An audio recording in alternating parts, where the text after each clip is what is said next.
will ask President Netanyahu to put on the table the proofs and the evidence that there is a control and command center for the Palestinian resistance in Shifa Hospital.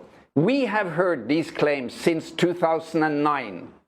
We have twice been threatened to leave Shifa Hospital in 2009 and 2014 because the Israelis were going to bomb it because it was a command center. Now, I have been working in Shifa for 16 years on and off, in very hectic periods.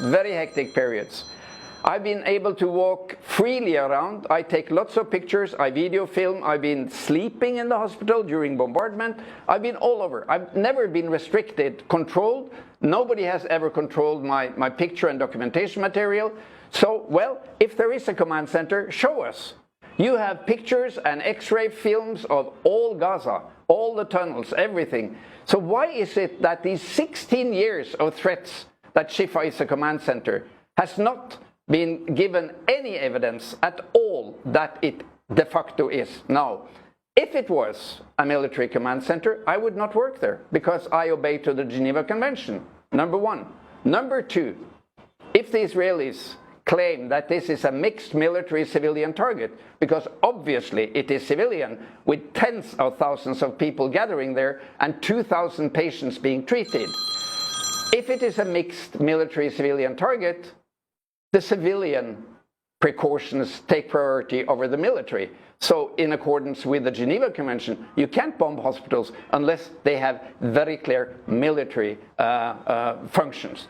So to me, this is all part of this immense intimidation of the Palestinian people in Gaza. They are threatened with leaflets from the planes and the helicopters. They are threatened by phone calls. They're threatened by, you know, if you stay in northern Gaza now, we define you as a terrorist. What is this? 2023, 2.5 million, 2.2 million people, civilian, unarmed people being killed. A child killed every 10 minutes. So far today, the number of killed Palestinian children is 3,324, and there are missing 2,062 Palestinian children in Gaza. That's 5,300 Palestinian children killed in 3 weeks. And I asked President Biden, what kind of president are you? And the vice president, do you have children?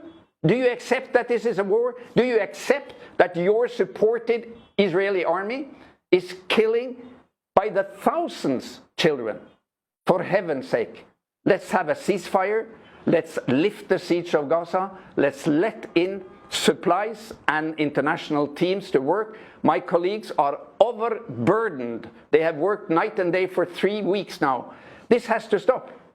I don't need to use the word genocide. It's enough to say mass murder of civilians. It has